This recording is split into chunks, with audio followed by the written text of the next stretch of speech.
Robert Thorne stared at the notification on his phone, his stomach churning as he read the transaction details for the fifth time.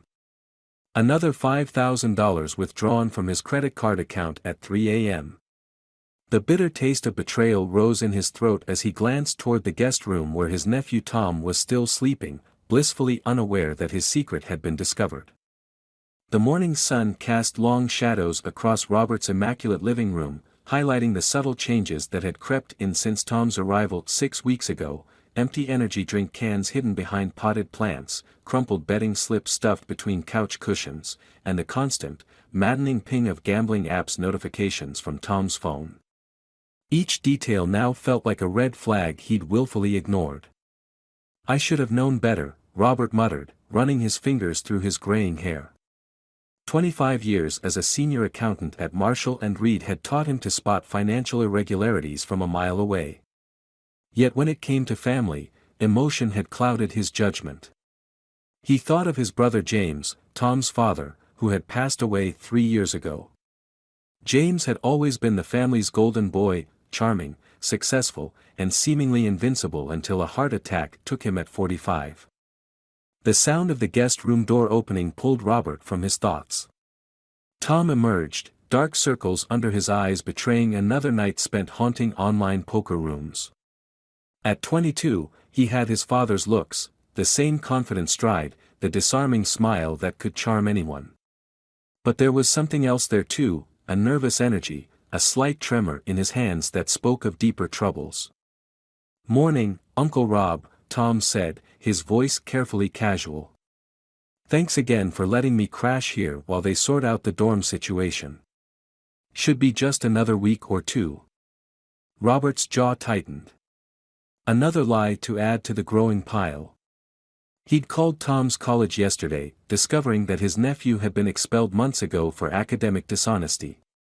The dorm situation was as fictional as the homework Tom pretended to do each night. "Sit down, Tom," Robert said, his voice steadied despite the anger building inside him. "We need to talk about the charges on my credit card." The change in Tom's expression was subtle but immediate, a flicker of panic quickly masked by confusion. "What charges?" "Don't." Robert held up his phone, displaying the transaction history. $15,000 in the past month. "Did you really think I wouldn't notice?" Tom's facade cracked. He slumped onto the couch, suddenly looking very young and very scared. "I can explain. I had a system, a foolproof way to double the investment. I just needed a little more time. Time." Robert's voice rose. "Time to steal more money? To dig yourself deeper into whatever hole you're in?" "You don't understand," Tom pleaded. "I'm so close to a big win. These guys I've been playing with, they've shown me how to dash." A sharp knock at the front door cut through their conversation. Robert checked his watch, 7:15 a.m. Too early for casual visitors. Through the door's frosted glass, he could make out the silhouettes of two broad-shouldered men. Tom's face went white. "Uncle Rob, don't dash." But Robert was already moving toward the door, fury propelling him forward. The men on his doorstep wore expensive suits that didn't quite hide their muscular builds. The taller one smiled, but it didn't reach his eyes. "Mr. Robert Thorne." The man's voice was professionally pleasant. "We're here about some outstanding debts in your name. Perhaps we could step inside and discuss the payment schedule." Robert's blood ran cold as he processed the implications. He turned to look at Tom, who had shrunk further into the couch, terror written across his face. The reality of the situation hit him like a physical blow. This wasn't just about stolen credit card numbers anymore. His nephew had done something far worse, something that had brought dangerous men to his doorstep at dawn. The shorter man shifted, revealing the slight bulge of a shoulder holster beneath his jacket. "Mr. Thorne, time is a factor here. Shall we discuss this inside, or would you prefer a more public conversation?" Behind them, morning traffic flowed past on the quiet suburban street, oblivious to the drama unfolding on Robert's front porch. In that moment, he realized that his carefully ordered world was about to shatter, and the pieces would cut deep. Robert's hand trembled slightly as he stepped aside, letting the two men enter his home. The taller one, who introduced himself as Mr. Sullivan, maintained his practiced smile while his partner positioned himself near the doorway, effectively blocking any escape route. The morning light streaming through the windows seemed to dim, as if sensing the gravity of the moment. "Uncle Rob, please," Tom's voice cracked with desperation. "Just let me handle this." Sullivan's smile widened, revealing perfectly white teeth. "Ah, young Tom. Good to see you're here too. Makes things simpler." He pulled out a leather portfolio and extracted several documents. "Mr. Thorne, are you aware that you've co-signed for loans totaling $175,000 over the past month?" The room spun. Robert gripped the back of a chair, his knuckles turning white. "That's impossible. I never dash. Your signature suggests otherwise." Sullivan laid out the papers on Robert's pristine coffee table. "Along with your social security number, banking details, and a rather impressive collection of personal documentation." Robert stared at the signatures, perfect replicas of his own. He remembered the late nights Tom spent in the home office, claiming to be studying. The missing mail. The unusual questions about his work at Marshall and Reed. Each memory now carried a new, sinister weight. "Tom." Robert's voice was barely a whisper. "What have you done?" His nephew had drawn his knees up to his chest, making himself smaller. In that moment, Robert saw not the confident young man who'd arrived at his doorstep 6 weeks ago, but the scared little boy who'd clung to him at James's funeral. "They said they could help me win it all back. They had a system, connections. I just needed proper stakes to get in the game. And you believed them?" The words came out sharper than Robert intended, laced with decades of disappointment, not just with Tom, but with James too. His brother had always chased the next big thing, the perfect scheme that would make him rich. Now his son was following the same destructive path. Sullivan cleared his throat. "Touching as this family moment is, we're on a schedule. The first payment of $50,000 is due by end of business today. We can be flexible about the rest, assuming you maintain timely compliance." "This is fraud," Robert said, straightening his spine. "I never agreed to these loans. I'll go to the police." The shorter man moved from his position by the door, his jacket falling open to fully reveal the holster beneath. Sullivan's smile remained fixed, but his eyes hardened. "Mr. Thorne, surely a man of your professional standing understands the importance of maintaining good relationships with one's creditors. Besides," he gestured toward Tom, "would you really want to implicate family in a criminal investigation?" The threat hung in the air like smoke. Robert thought of his career at Marshall and Reed, built over decades of meticulous work and carefully cultivated trust. One hint of financial impropriety, one suggestion of fraud, and it would all crumble. And Tom, prison would destroy him, just like it had destroyed other young men who'd fallen into the wrong crowd. "I need time," Robert said finally. "To arrange the funds. You have until 6 p.m. Sullivan gathered the papers with practiced efficiency. "We'll be in touch with the delivery details. And Mr. Thorne, do remember that we now have access to quite a bit of your personal information. It would be unfortunate if it fell into the wrong hands." After they left, silence filled the house like a physical presence. Tom remained curled on the couch, tears streaming down his face. "I'm sorry," he whispered. "I'm so sorry. I thought I could fix everything before you found out. I just needed one good win."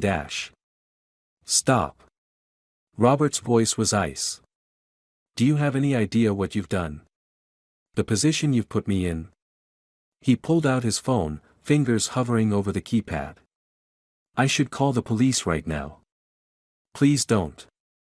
Tom stumbled to his feet. "I'll fix this.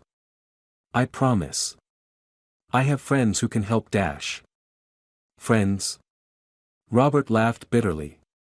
Like the ones who just threatened us. The ones you gave my personal information to. There are others. People who can help us deal with Sullivan and his crew. They just need some proof of their illegal activities, some documentation. The implications hit Robert like a sledgehammer. You want to steal from them? Are you completely insane? It's the only way. Tom's voice rose with desperate energy. They've done this before, Uncle Rob. Targeted people, forced them to take loans. If we can prove it, expose them. Get out. The words came out quietly, but with absolute finality. What?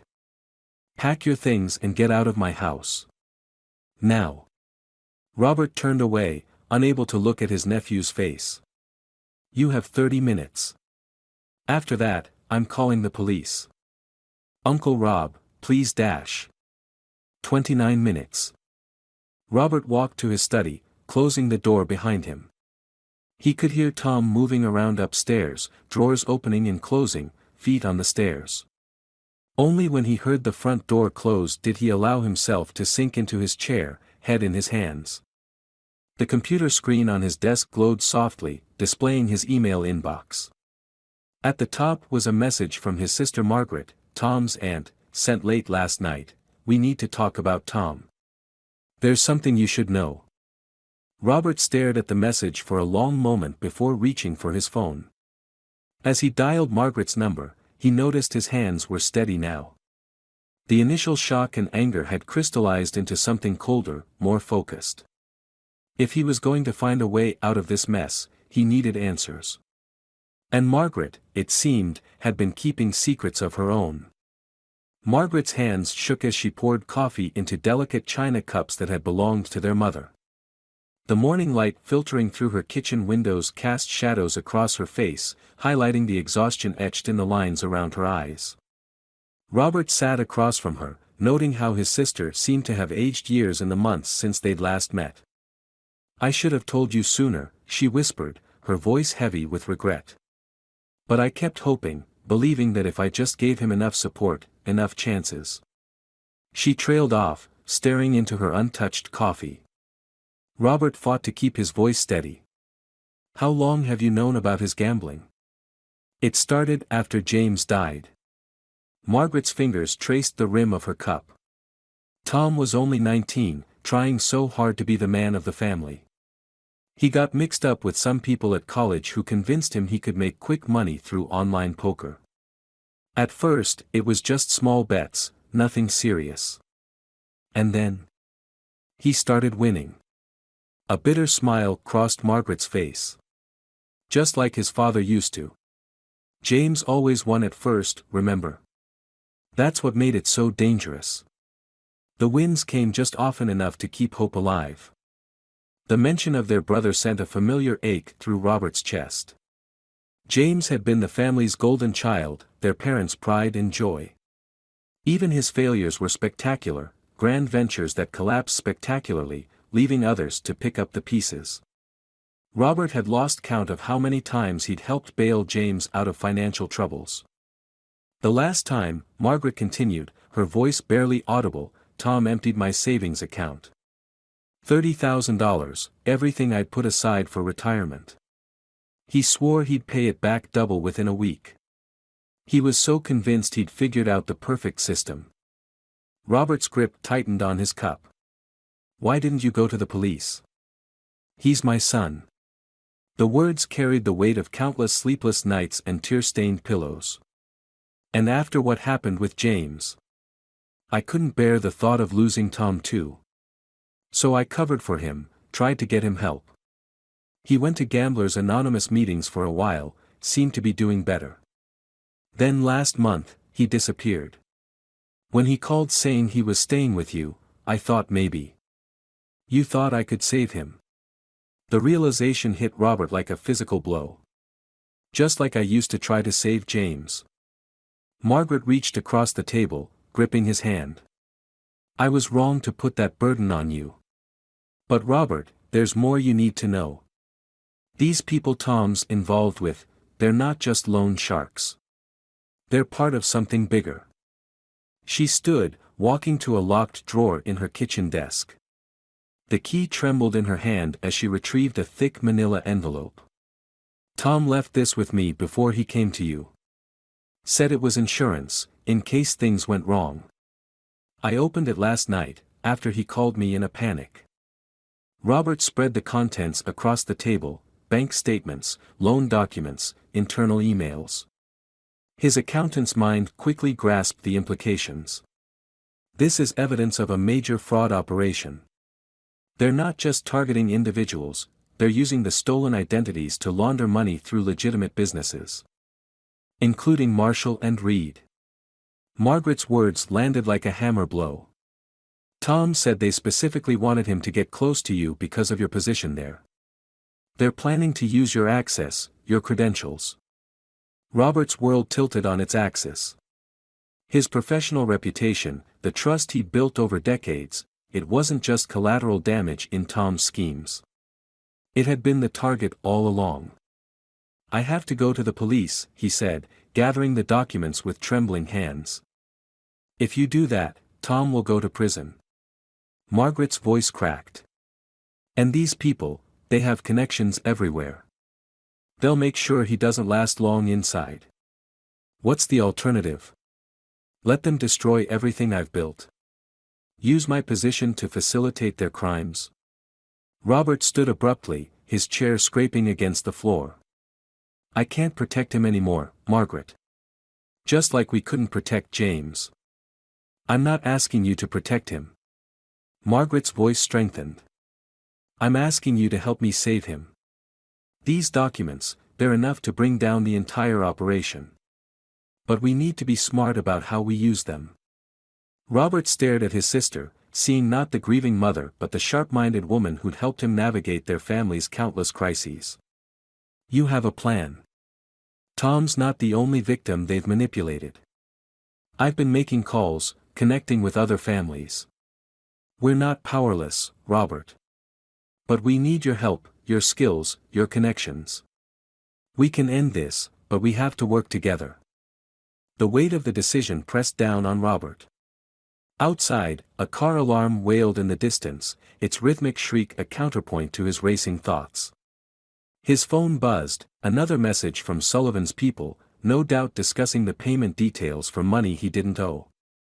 The roots of this crisis stretched deep into his family's past, intertwining with old wounds and unspoken regrets. As he looked at the evidence spread before him, Robert realized he stood at a crossroads.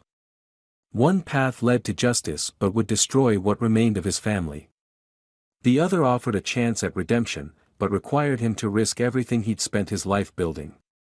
His sister watched him, waiting. In her eyes, he saw the same determination that had helped them survive their turbulent childhood. The question wasn't whether they would act, but how. The clock on Margaret's wall ticked steadily, counting down the hours until Sullivan's deadline. Time was running out, and they needed to make a choice. The late afternoon sun cast long shadows through the windows of Robert's office at Marshall and Reed as he methodically reviewed years of transaction records. Each spreadsheet told a story, not just of numbers and dates, but of trust betrayed and lives destroyed. His hands trembled slightly as he recognized patterns emerging from the data, traces of the criminal enterprise that had ensnared his nephew. A soft knock at his door broke his concentration. Linda Chen, his assistant of 15 years, stood in the doorway with concern etched on her face. "Robert, there are two gentlemen here to see you. They say it's urgent." Her voice dropped to a whisper. "They don't look like our usual clients." Robert's chest tightened as he checked his watch, 4:30 p.m. Sullivan's deadline loomed closer with each passing minute. "Send them in, Linda. And, could you call my sister Margaret? Tell her it's time to implement our contingency plan." Linda's eyes widened slightly, she'd known Robert long enough to read between the lines. With a slight nod, she retreated, closing the door behind her. Through the glass walls of his office, Robert watched Sullivan and his associate approach. Their expensive suits couldn't quite mask the predatory grace of their movements. Other employees glanced up from their desks, sensing the tension in the air. Mr. Thorne, Sullivan's smile was razor-sharp as he settled into one of the leather chairs facing Robert's desk. "I trust you have good news about our arrangement." Robert's mind flashed to the morning's revelation, how these men had systematically targeted vulnerable individuals, using their desperation and family ties to weave a web of financial fraud. Tom wasn't their first victim, he was just another thread in their tapestry of destruction. "I've been reviewing some interesting transactions," Robert said carefully, turning his monitor so Sullivan could see the spreadsheet. "Patterns that suggest a sophisticated money laundering operation running through several major firms, including Marshall and Reed." The smile froze on Sullivan's face. His partner shifted slightly, hand moving toward his jacket. "I've already secured copies of all relevant documents," Robert continued, his voice steady despite his racing heart. "If anything happens to me or my family, they'll be automatically forwarded to the FBI's Financial Crimes Division." Sullivan leaned forward, dropping all pretense of civility. "You're playing a very dangerous game, Mr. Thorne.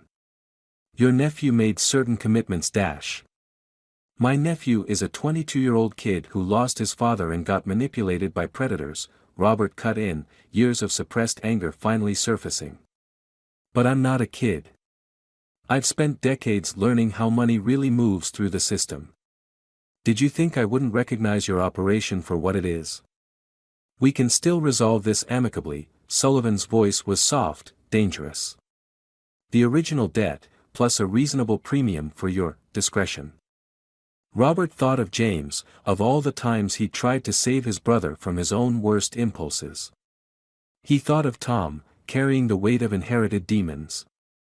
The cycle of enablement and destruction had to end. "I'm not interested in your money," Robert said. "I want something else entirely." Sullivan's eyebrows raised slightly. "And what might that be?" "A meeting. Tonight. With your entire operations leadership." Robert's heart pounded, but his voice remained steady. "I have a proposition that could be very profitable for everyone involved." A long moment of silence followed as Sullivan studied Robert's face. Finally, he nodded. 9 p.m. The address will be sent to your phone. Come alone." After they left, Robert sank back in his chair, exhausted.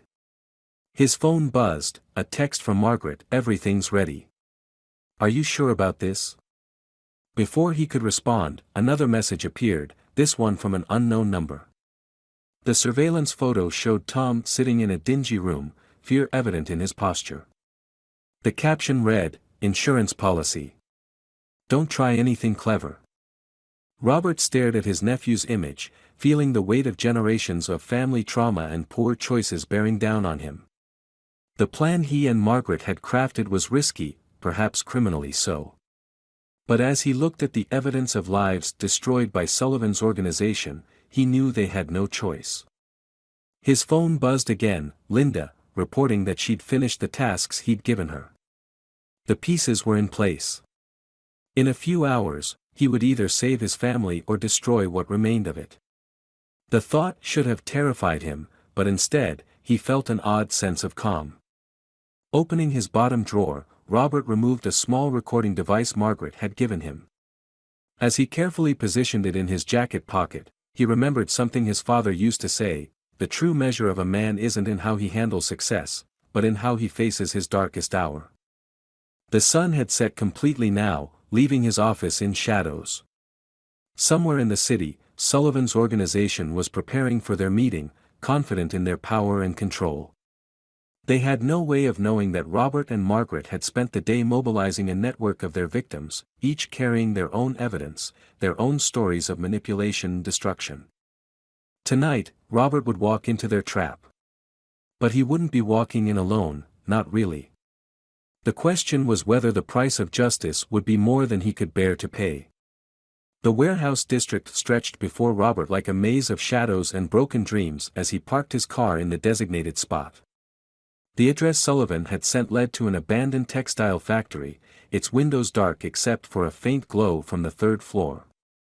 His phone displayed 8:55 p.m., 5 minutes until the meeting that would either save or destroy his family.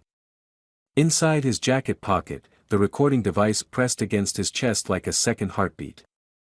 Each step up the rusted metal stairs echoed with the weight of decisions that had led him here. The stairwell smelled of rust and regret, reminding him of countless visits to gambling dens in search of James over the years. Margaret's words from their afternoon planning session resonated in his mind: "We're not just fighting for Tom anymore. We're fighting to break a cycle that's destroyed too many lives." She had spent hours connecting with other victims' families, building a network of witnesses willing to stand against Sullivan's organization. Their testimonies were now safely documented, ready to be released if anything went wrong tonight. The third-floor landing opened into a vast open space, where industrial shadows danced in the dim light of scattered lamps. Sullivan stood at a makeshift conference table, surrounded by 5 other men in expensive suits. Their faces carried the hard edges of people accustomed to taking what they wanted without consequence. "Mr. Thorne," Sullivan's voice echoed in the cavernous space. "Right on time. Though I must say, I'm disappointed you came alone. We were hoping young Tom might join us." "Tom's role in this is over," Robert replied, his voice steady despite the fear churning in his gut. "I'm here to discuss a different proposition." One of the men, older, with steel-gray hair and cold eyes, stepped forward. Marcus Kane, he introduced himself with the confidence of someone used to commanding respect. "Sullivan tells me you've uncovered some concerning information about our business practices." Robert thought of the evidence carefully gathered over the day, the pattern of destroyed lives, families torn apart by calculated manipulation. He thought of Tom, somewhere in the city, carrying the weight of generational trauma. The time for hesitation was over. "I know exactly how your operation works," Robert began, carefully placing his briefcase on the table. "You target vulnerable individuals, preferably those with family connections to financial institutions. You use their desperation, their family loyalty, to force them into increasingly compromised positions.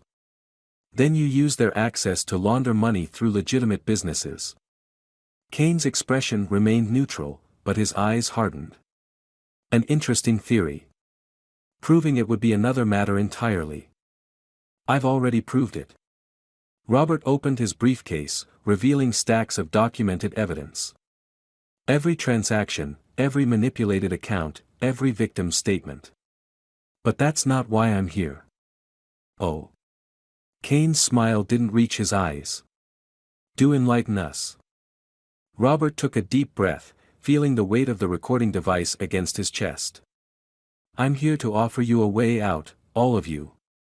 A chance to end this before it destroys more lives than it already has." Laughter echoed through the warehouse, but Robert continued, his voice gaining strength. "In exactly 15 minutes, unless I send a specific code, every piece of evidence we've gathered will be automatically transmitted to law enforcement agencies across the country. Not just my documentation, statements from dozens of families you've targeted, internal communications, account records." The laughter died. Sullivan's hand moved toward his jacket, but Kane held up a hand, stopping him. Did you think Tom was the only victim who had family willing to fight back?" Robert's voice carried years of suppressed anger. "While you were watching me today, my sister was connecting with other families. Building a network of witnesses. People who lost everything to your schemes but refused to stay silent." Kane's composed facade cracked slightly. "An elaborate bluff, Mr. Thorne. But you forget, we still have leverage." He nodded to Sullivan, who produced a phone showing the surveillance photo of Tom. "I haven't forgotten anything," Robert replied quietly. "I've simply decided that protecting my nephew means doing what I should have done for his father years ago, breaking the cycle of enablement and exploitation. Tom needs to face consequences, yes, but not at the hands of predators like you." The tension in the room shifted as Kane studied Robert's face, searching for signs of deception. "You would sacrifice your own nephew?" "I'm trying to save him," Robert's voice cracked with emotion. Just like I'm offering to save all of you, if you're wise enough to take the opportunity. We can end this tonight, return the money, release your victims from their forced obligations, walk away from the operation. Do that, and the evidence stays buried. Or. Kane's voice was dangerously soft. Or I destroy everything you've built. Not through violence or threats, but through the truth. Every victim's story, every manipulated account, every ruined life, all of it exposed. Your choice. The warehouse fell silent except for the distant sound of traffic and the heavy breathing of nervous men contemplating their futures. Robert glanced at his watch, 10 minutes until the deadline. His hand touched the recording device, thinking of Margaret waiting with their network of allies, ready to act. Kane moved first, reaching slowly into his jacket. Instead of a weapon, he withdrew a phone. An interesting proposition, Mr. Thorne. Perhaps we should discuss the details of this transition. The night stretched ahead, full of careful negotiations and cautious hope. But as Robert began laying out their terms, he felt something shift inside him, the weight of generations of enabling and silence lifting as he finally chose to stand and fight, not just for Tom, but for all the families caught in cycles of destruction and despair. The rehabilitation center's garden was quiet in the early morning light as Robert walked the familiar path to the visiting area. 6 months had passed since that night in the warehouse, each day bringing small steps toward healing and redemption. The autumn air carried the scent of fallen leaves and new beginnings as he spotted Tom sitting at their usual bench, looking younger and more vulnerable in his simple clothing. Uncle Rob, Tom's voice was steady now, free from the nervous energy that had once consumed him. The dark circles under his eyes had faded, replaced by a clear-eyed determination that reminded Robert of James in his better moments. They sat in comfortable silence for a moment, watching leaves dance across the garden path. Tom had been here for 4 months, ever since the dust settled from Kane's organization's dismantling. The choice to enter rehabilitation hadn't been easy, but it had been his own, a first step toward reclaiming his agency from the cycles of addiction and manipulation. I received your letter, Robert said finally, his voice gentle. The one about your father. Tom's hands trembled slightly as he picked up a fallen leaf, examining its intricate patterns. I've been doing a lot of work in therapy, trying to understand. Dad always made everything seem possible, you know. Every scheme, every bet, it was always going to be the one that changed everything. I wanted so badly to be like him. Your father had a gift for seeing possibilities, Robert acknowledged, choosing his words carefully. But he struggled to distinguish between dreams and delusions. It's a pattern I enabled for too long, thinking I was protecting him. Like you tried to protect me? Tom's question carried no accusation, only a searching honesty that therapy had helped him develop. Robert thought back to that night in the warehouse, how close they'd come to disaster. Kane's organization had ultimately crumbled under the weight of evidence and victim testimonies, but the real victory had been in breaking free from generations of enabling behavior. I had to learn the difference between protection and enablement, Robert admitted. Your Aunt Margaret helped me see that true love sometimes means allowing people to face consequences while supporting their recovery. Tom nodded slowly.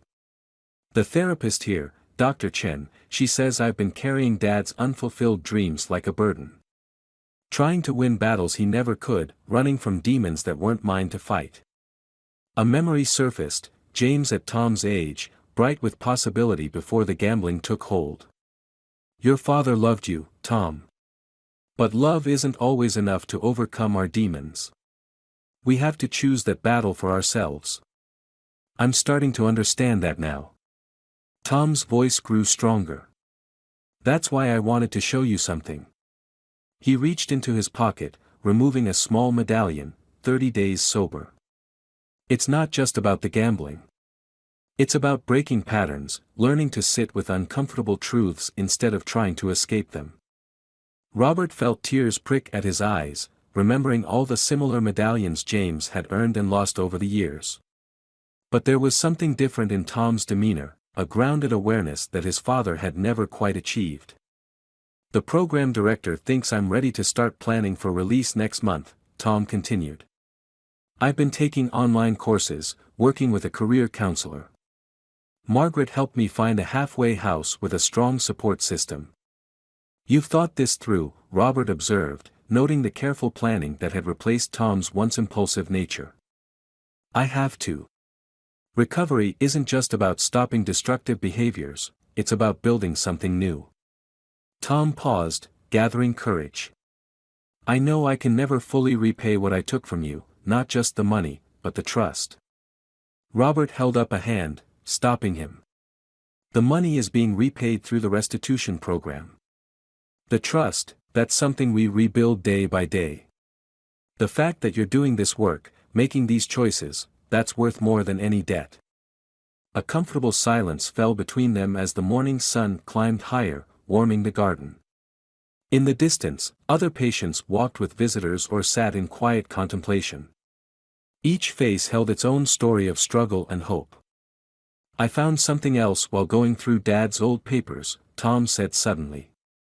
Letters you wrote him when he was trying to get clean the first time. You never gave up on him, even when everyone else did. And I won't give up on you, Robert replied softly. But this time, we do it differently. No more enabling, no more secrets. Just honest support for the hard work of recovery. Tom's smile was small but genuine. Dr. Chen says healing isn't linear. There will be hard days ahead. Then we face them together, as family should. Robert stood, checking his watch. Margaret's waiting at the cafe down the street. She'd like to see you, if you're up for it. Talk about those online courses, maybe start planning for what comes next. As they walked toward the center's entrance, Robert noticed how Tom's steps had changed, no longer rushing headlong toward the next big win, but moving with purpose and awareness. The road ahead would have its challenges, its moments of doubt and temptation.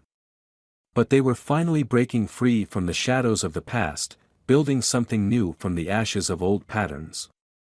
The morning air felt cleaner somehow, filled with possibility. Not the desperate, feverish possibility that had driven James to his destruction, but something steadier, the quiet hope of healing, one day at a time.